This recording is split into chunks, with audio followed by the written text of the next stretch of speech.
Good morning, everyone. We're going to get started now before the coffee runs out. I'm Tom Countryman. I'm the chairman of the board of directors of the Arms Control Association, and I have the pleasure to welcome you to our annual gathering today. There are fewer such opportunities for those truly expert and truly interested in the field of nuclear arms reduction. Fewer opportunities for us to gather, and we look forward to this time every year when we can get together with partners who believe in reducing that nuclear danger. I want to thank the sponsors and the donors. You can see them listed in our program, and we'll thank them again before the end of the day. I want to thank also the staff of the Arms Control Association under the passionate leadership of Daryl Kimball. They've again assembled a fine program in addition to all their regular work and the production of the Arms Control Today magazine, of which I am quite proud. The hard part in putting together a program like this is not selecting prominent topics, it's making the hard choice to leave out some of the most important topics that we have today. And so today we will not be focusing so much on the North Korean challenge. We won't be talking, except perhaps in passing, about the continued threat of biological and chemical weapons. We can't cover in too much depth the retreat by the U.S. from non-proliferation leadership in the nuclear cooperation agreements it is making with some partners of the United States. Leaving all of those out underlines that we meet today at a moment of continued peril for the United States and for the world. And so in the topics that we'll discuss today, we will underline both what that danger is and what some of the ideas for escaping the danger would be. We'll talk, starting in just a couple of minutes, about the just concluded review conference of the Nuclear Non-Proliferation Treaty. Several of us in this room were there as observers and saw more than usual from the nuclear weapon states, from Iran and from others, not just a passive-aggressive approach, but an active-aggressive approach to the discussion of topics there. It was painful to watch states retreat from commitments they had previously made, including on the crucial issue of nuclear testing that we'll talk about today. And it was particularly painful for me as a former U.S. representative to these conferences to see the final United States statement virtually dismiss the importance of disarmament as a central goal of the treaty. We are at a time when ordinary dialogue among nuclear powers is at best stilted and virtually non-existent. Neither bilaterally, trilaterally, or quintilaterally are the states talking about how they will work together to implement the legal obligation to reduce nuclear weapons. We see a lot more boasting than we see dialogue. We see more threats than we see ideas. We're also gathering at a time when continuing wars in both the Middle East and Ukraine further encourage a tendency of states to think about their own weapons program, a condition that undermines the non-proliferation leadership that the U.S. has shown for years.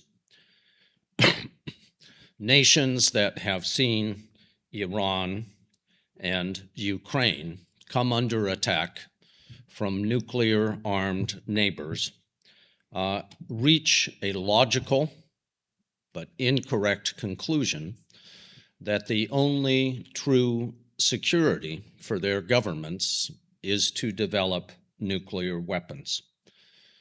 A recommitment by the United States and others to the principles of non-proliferation has to be not just verbal, it has to be backed up by reducing the threat that nuclear weapon states pose to their neighbors, their adversaries, as well as standing strong on principles of non-proliferation through civil nuclear cooperation.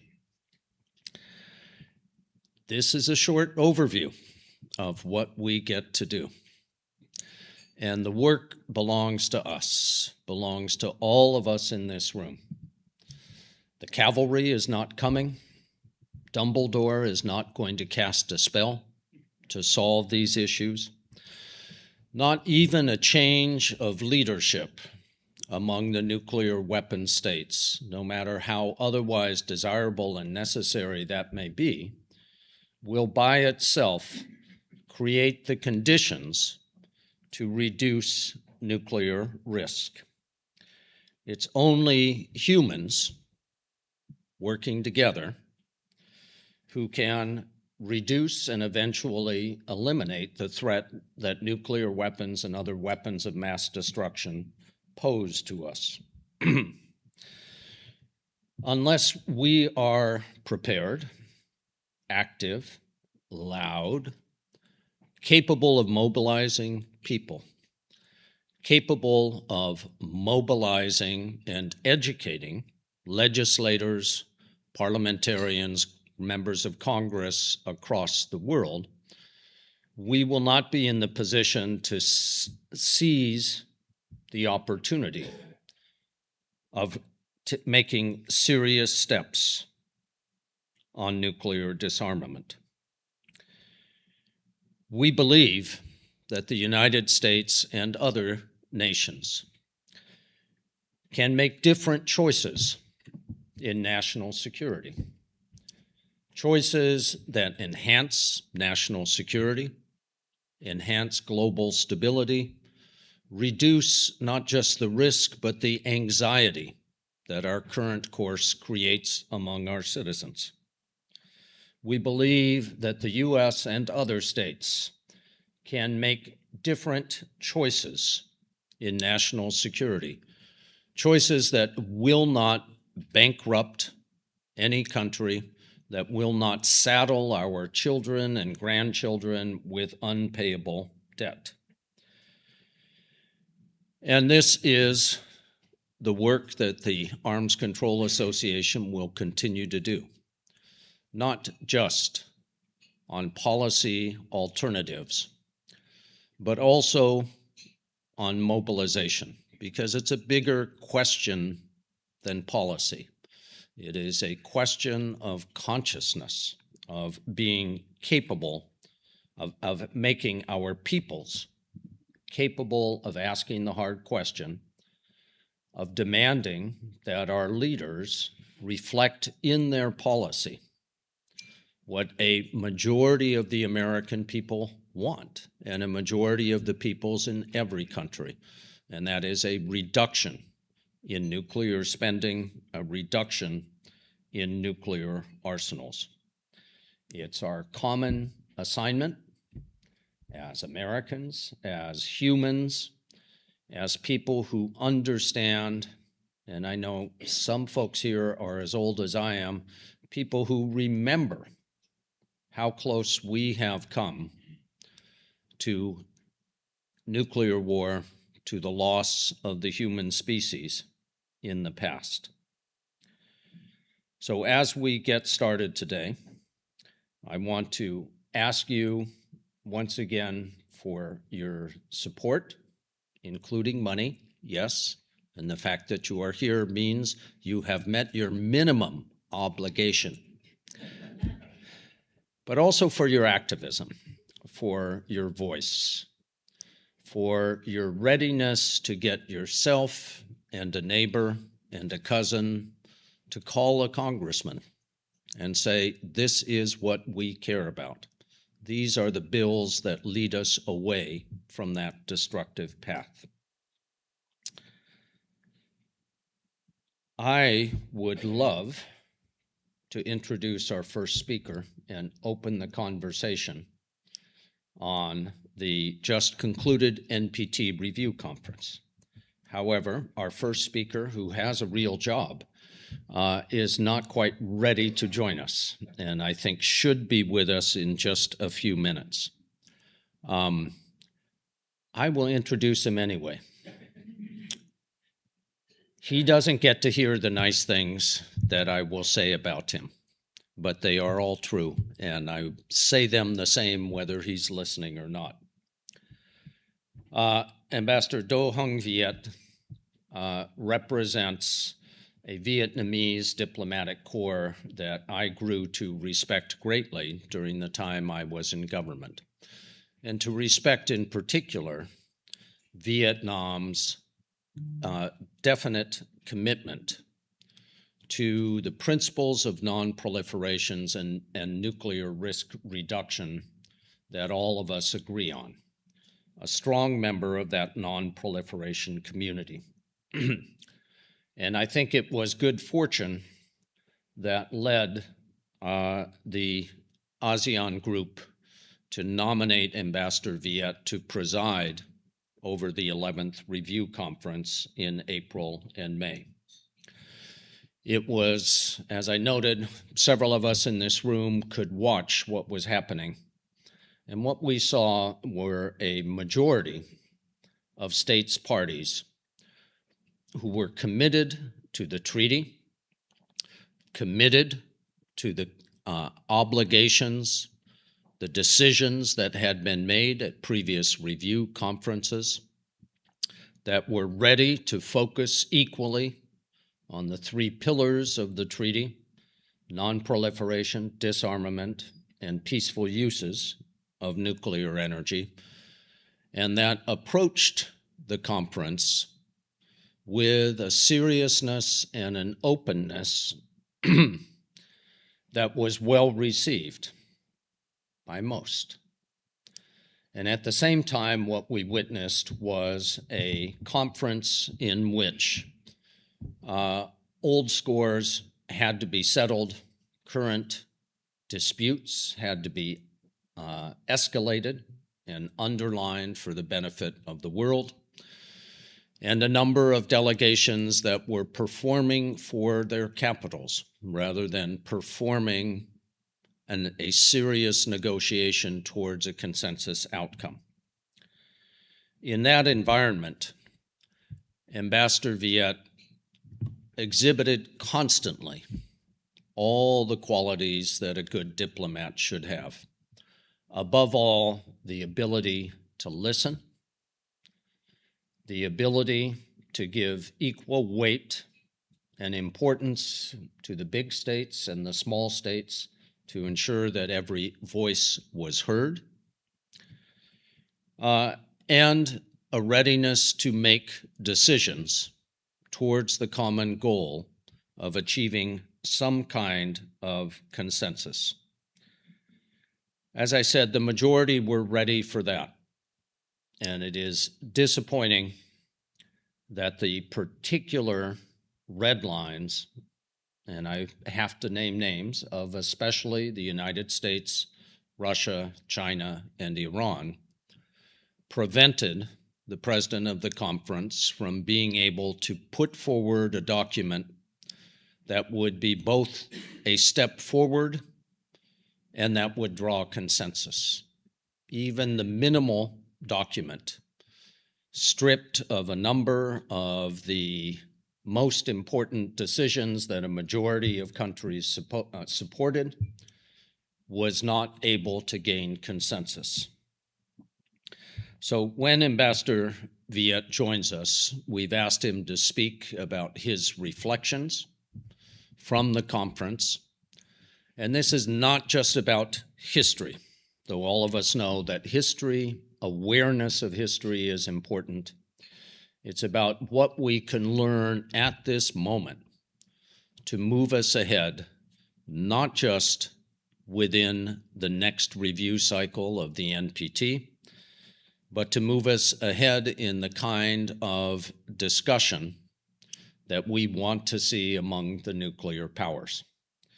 Ambassador Viet, after the conference, has already begun to speak clearly and publicly about what was almost achieved and why it should continue to motivate all of us, and in particular, why the 5 nuclear powers need to act on the commitments that they were almost ready to make 2 weeks ago.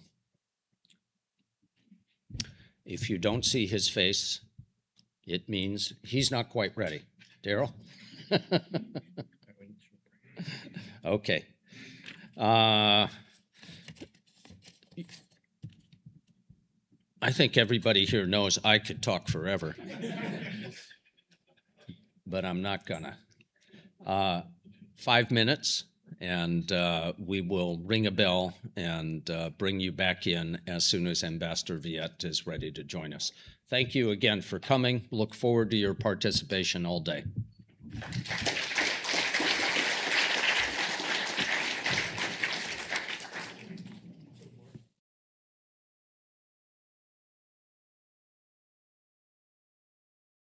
We are connecting to the permanent mission of the Socialist Republic of Vietnam in New York. And Ambassador Viet, I'm very happy to welcome you. I've already introduced you to the crowd. I've already said so many things about you that would make you blush. I want to just say one more time that those of us in attendance on the margins of the conference greatly admired your leadership, your patience, your commitment to multilateral diplomacy. And now the floor is yours. I hope you can stay long enough to take a few questions from our audience. Ambassador? Well, thank you very much, Mr. Chairman and Mr. Kimball, distinguished guests, colleagues, ladies and gentlemen. It is indeed a great honor for me to address your annual meeting today. I would have loved to be in Washington, D.C., but some obligations here in New York prevent me from doing so. But nevertheless, I am very honored to be with you virtually. Let me begin by congratulating you, the Arms Control Association, for more than 50 years of dedicated service to arms control, non-proliferation, and disarmament. And in today's work, I believe that your work is more important than ever because you do help inform public debates, generate very practical policy ideas, and create space for sound dialogue. Of course, I want to thank you personally, Tom and Kimball, for your support during the work of the 11th NPT Review Conference and the strong support that you have personally given to me. I can still remember, of course, very vividly your formal meetings with me, your advice, but also your late night emails, the brief exchanges we had in the hallways of the UN basement. And of course, I'm deeply grateful for the very kind introduction that you just gave me, Tom. So thank you very much for that. Well, only a few days ago, well, more than a week now, 191 states parties of the NPT concluded another review conference without a consensus outcome document.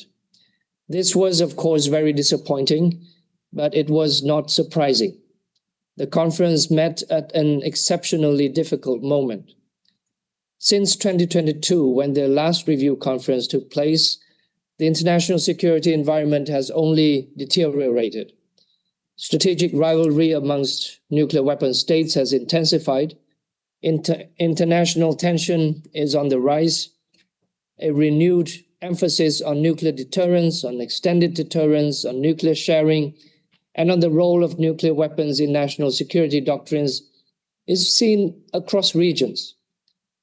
And at the time of the conference, 2 wars involving 2 nuclear weapon states were ongoing.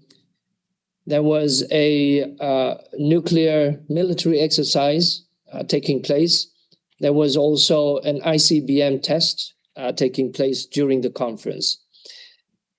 So these realities, among so many others, really shaped every discussion that we had at the conference. And I think more broadly also shaped the state of multilateral diplomacy today. There is less political incentive to compromise because it is too often perceived as weakness. Building bridges or finding solutions have been politically much harder than defending entrenched positions. There is growing skepticism about implementation. Many increasingly questioned about commitments once agreed would actually be fulfilled. How can I trust the other party is a question I heard a lot in my conversations with states parties. And this clearly demotivates efforts to work for concrete outcomes and make consensus even more difficult to achieve. And there is a widening gap in perspectives about the purposes of multilateral itself. Are they forums to address common challenges through cooperation, or just where we go to score political points, to find someone to blame for the failures of that particular event or the failures of the international system as a whole? So these dynamics were all very clearly visible throughout the review conference. Conversations became trapped in binary narratives about how the treaty has been or should be applied, between non-proliferation and disarmament, between compliance and peaceful uses. And when framed as competing priorities, the treaty's carefully constructed bargain among its 3 pillars got overlooked. And as a result, there were many doubts about whether meaningful dialogue on nuclear issues remain even possible. However, my experience at the conference gives me reason to believe that not all is lost. Despite the reluctance to engage at first, there were growing interest in engagement and in substantial progress. It was shown very clearly in the way that states listened, negotiated, and searched for common ground, even though that common denominator was, in fact, very low. The process and the atmosphere that was created, I believe, helped with such engagement and dialogue. Consensus, unfortunately, ultimately proved unattainable, but states did make many compromises on their ambitions, on their actions, on the way forward, and on expectations for implementation of the treaty, at least until the next review conference. But the question before us now is, where do we go from here? So allow me to make 3 observations. First, there is a need to broaden what we perceive as risks. When we talk about risk reduction, we often think of the immediate dangers of a nuclear confrontation, of escalation, miscalculation, misunderstanding, and, well, the use of nuclear weapons. But there is also another risk, a risk arising from the growing attractiveness of nuclear weapons, of nuclear deterrence in security policies. Deterrence is now being viewed as the foundation of security by many states. Extended deterrence is somehow seen as quote-unquote positive contribution to non-proliferation.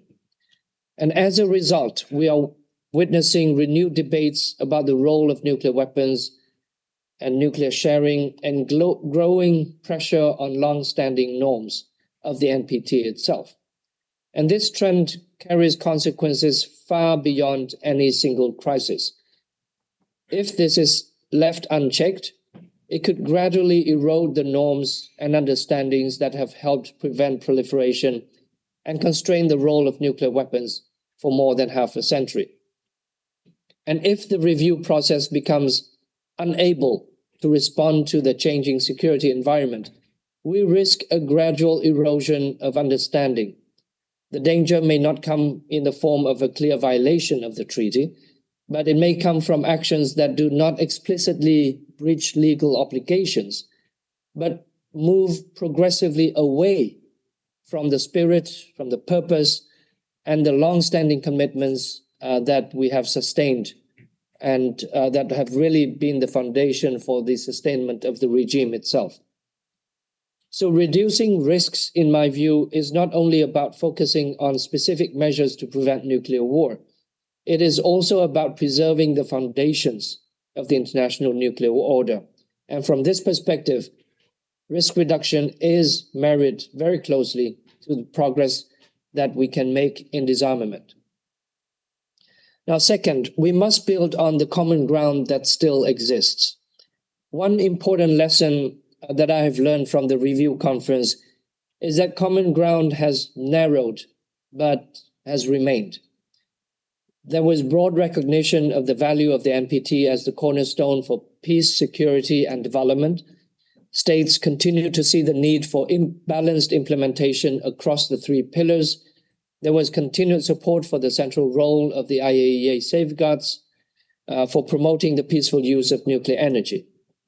The negotiations came remarkably close to reaffirming several core principles that has served the international community well for decades, including the commitments made in 1995, in 2000, and 2010. They include, support for the CTBT and the moratoriums against nuclear weapons testing, the norms against proliferation, and the long-standing taboo against the use of nuclear weapons. At the same time, I think that we must recognize the limits of the review process itself. Cases of non-compliance undoubtedly damage the credibility of the treaty, but so too does stagnation in the review process. Our challenge is therefore to try and navigate this dilemma between strengthening compliance with the treaty while ensuring that the review process remains capable of addressing new realities and preserving the relevance of the NPT itself in this changing nuclear order.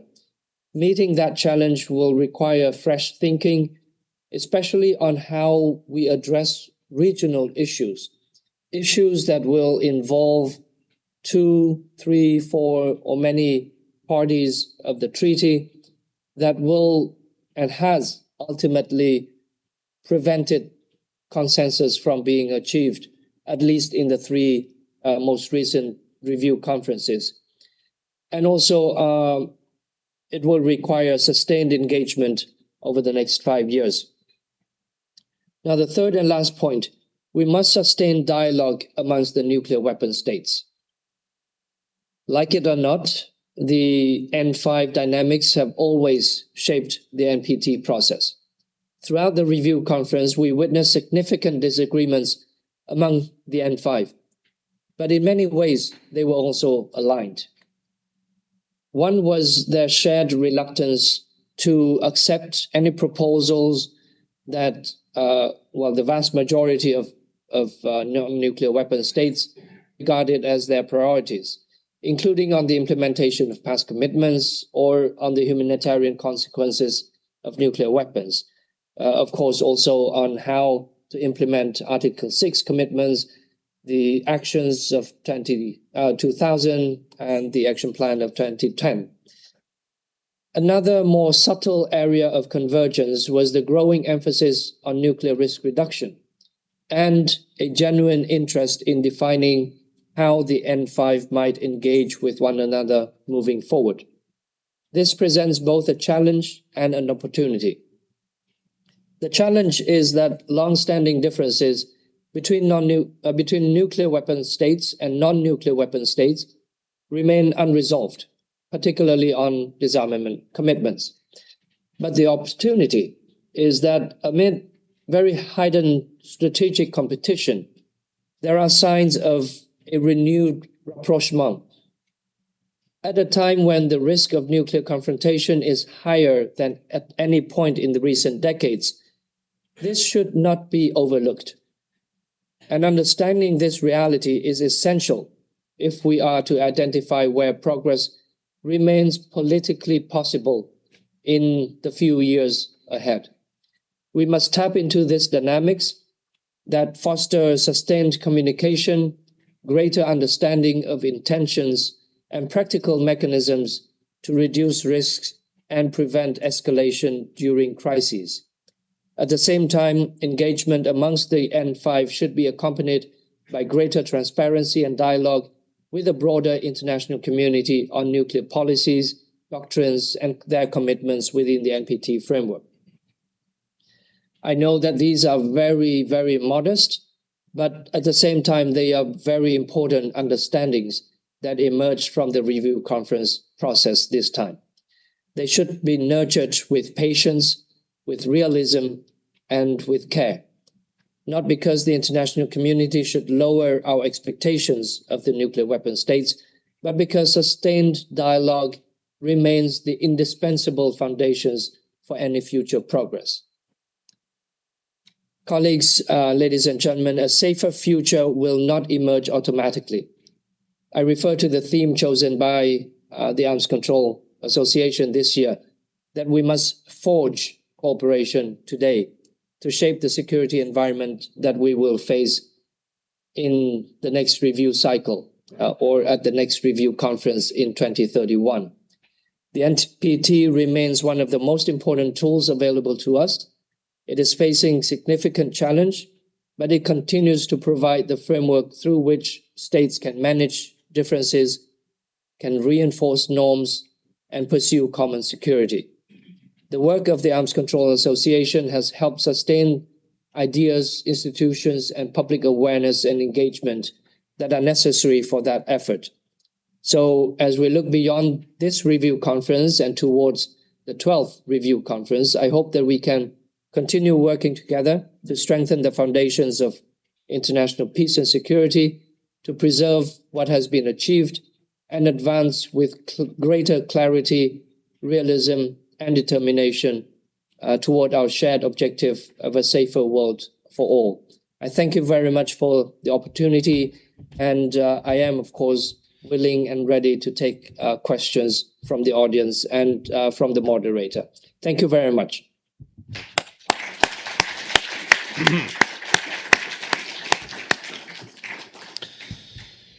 Thank you, Ambassador Viet. I'm going to take a question from Mark Goodman. Let me ask one question first, Mark. If you have a question, by the way, you can write it down on one of the pads and give it to our staff who will bring it up to me. Mr. Ambassador, at the conclusion of the previous conference in 2022, where it was Russia that ultimately blocked consensus, I still sensed in the room a great degree of optimism that a very good document had almost been adopted, and that there was at least a path forward.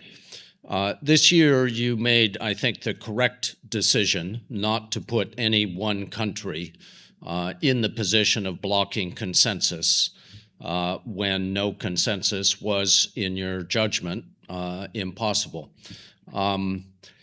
Did you feel the same kind of optimism from other delegates at the end of the conference that what we had nearly accomplished, what your team and the delegates had nearly accomplished, could still serve as a template for the next few years? How do you read the room, as we say, on the feeling of other delegations?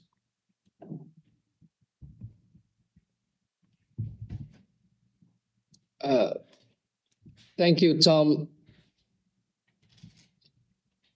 Thank you, Tom, for that question.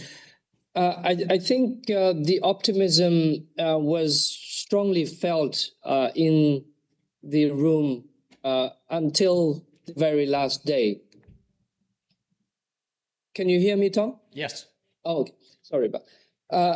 Again, the optimism I think was felt quite clearly in the room, and that optimism I think was built throughout the conference. I think we entered the conference with a lot of pessimism. The expectation, I think, was subterranean, but throughout the process and through the various revisions of the draft outcome document and the negotiation process, I felt that there was a lot of optimism.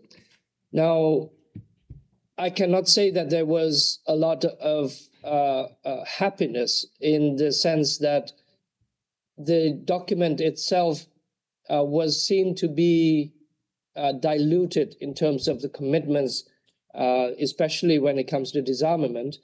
And in many discussions, there were complaints about how weak the commitments are, how diluted they have been. But there was still a lot of hope that at the end of the conference, we would be able to achieve some forms of outcome document. Now, as I have tried to explain to delegations, I think our expectations of the outcome document for this particular conference has to be considered within the broader context in which the conference is happening. And as I see it, it is taking place at probably one of the most difficult times that we have. I mean, we cannot expect this conference to produce something that was produced in 2000 or 2010, and even in 2022. I mentioned before, in 2022 there was one conflict going on. This time around, involving two nuclear weapon states were going on.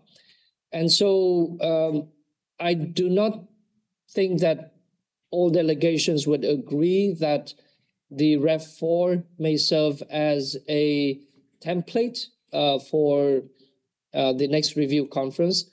But I think that parts of it, especially where there was agreement that the P5, the N5, would engage in substantive or substantial discussions to ease tension, to build confidence, to discuss risk reduction measures, which would lead ultimately to arms control discussions, as well as their commitment to present reports and engage in interactive dialogues at the next review cycle, should be seen in this context as some good progress that we should build on, not at the next review conference, but I think starting from today, as we speak.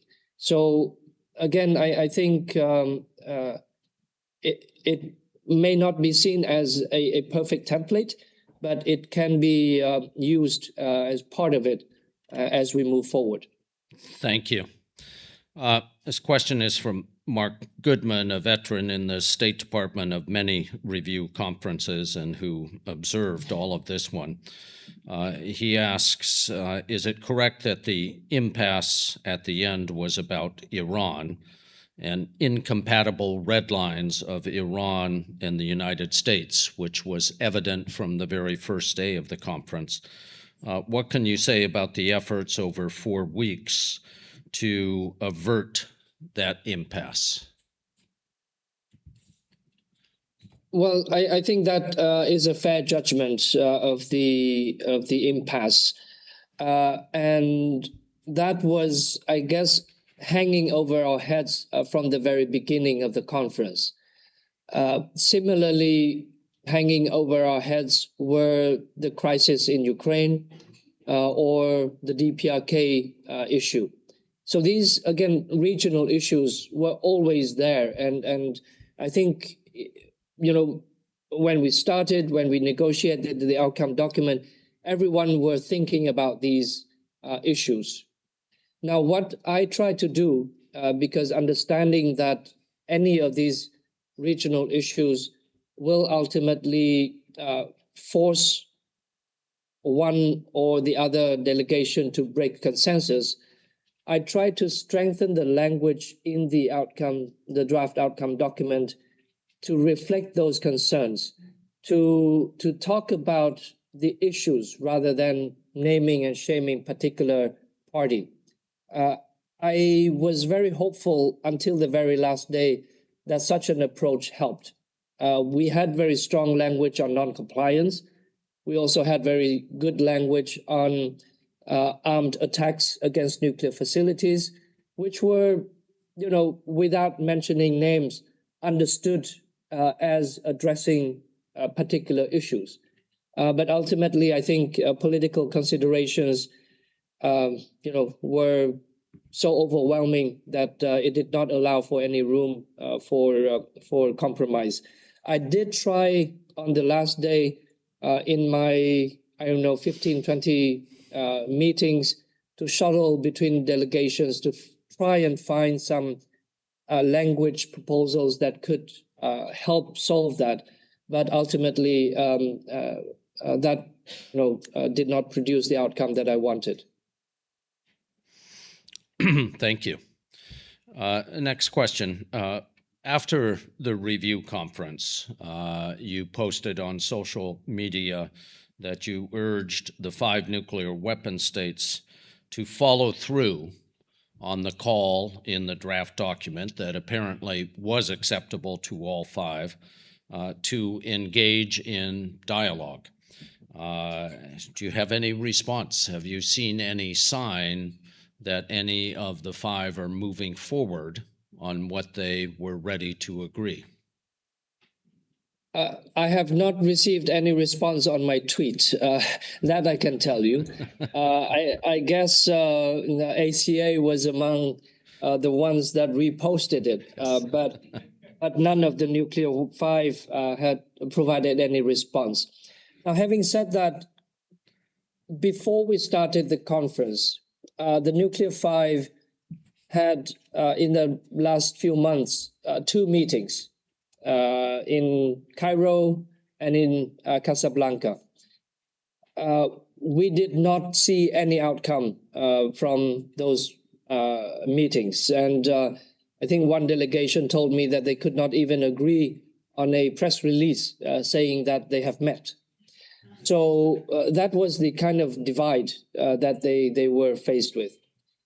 Now, at the review conference itself, they met at least 4 times and had hours and hours of discussions and engaged with the draft outcome document that I proposed. So I see that as a very positive forward in terms of engagement amongst the nuclear 5. I understand from my conversations that the N5 will continue to have these discussions. I think in the next year or in the coming time, continue to be under the coordinatorship of the UK and later of France.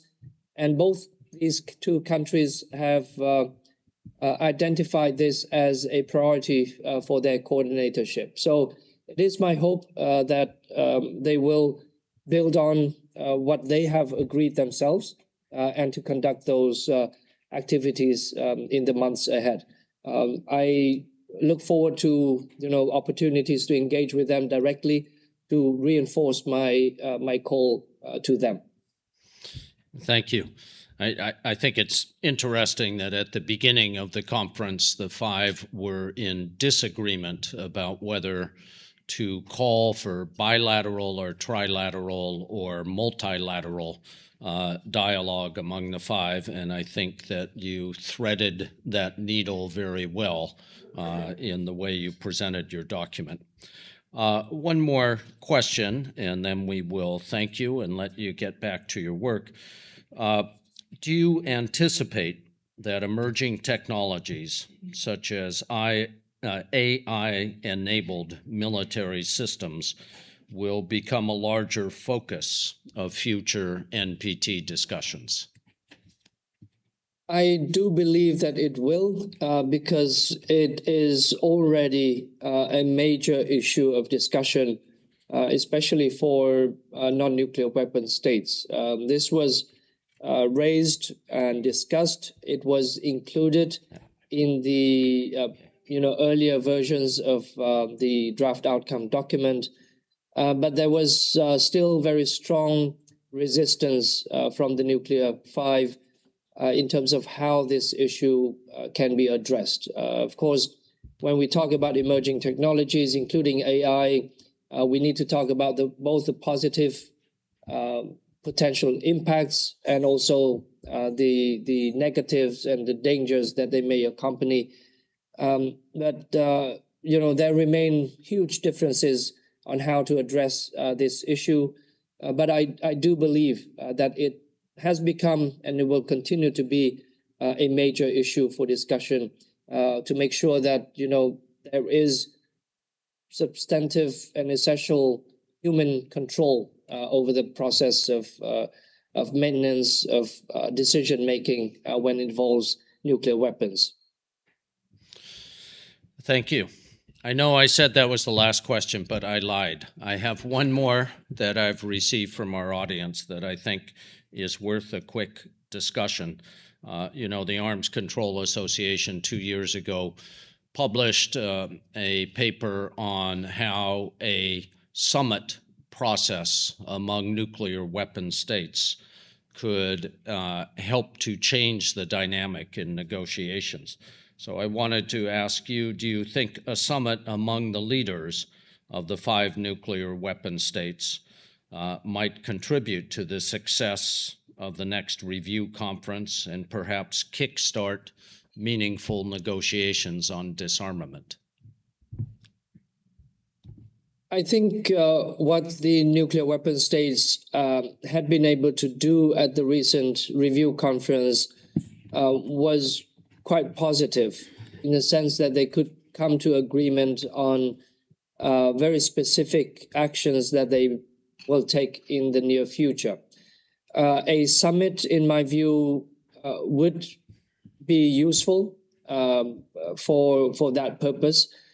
Of course, as I many times jokingly say, when the elephants fight, the ants and the grass would be, stumbled upon.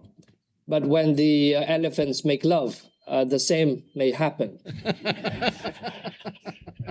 And so, from the non-nuclear weapon states perspective, we, I guess, would want them to be able to engage with each other with the aim of moving forward their commitment under Article 6 to engage in good faith negotiations leading towards nuclear disarmament, but at the same time not at the expense of non-nuclear weapon states. So again, I guess it would be a welcome conference or a welcome summit, and we would certainly follow that very closely. Okay. Well, let us thank you again, Ambassador Viet, for your time this morning. I know you have a lot of work to do there at the United Nations, but not just for this morning, but for 4 weeks, and before that, well over a year of diligent preparation for the conference. Your patience, your good suggestions, I think, helped to make an outcome that was far from perfect, but far closer to an optimistic outcome than most of us expected at the beginning of the conference. And it's a tribute to you and to the excellent team that you have. I hope you have caught up on your sleep. I hope you have caught up on the meals that you missed doing this work for 4 weeks. And I very much want to thank you for becoming a new, prominent, and vocal advocate for the hard work of nuclear arms reduction. Thank you.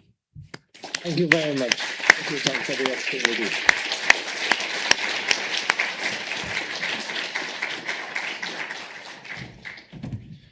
If I could ask people to stay in their seats, we'll take just 2 or 3 minutes to prepare for our next panel.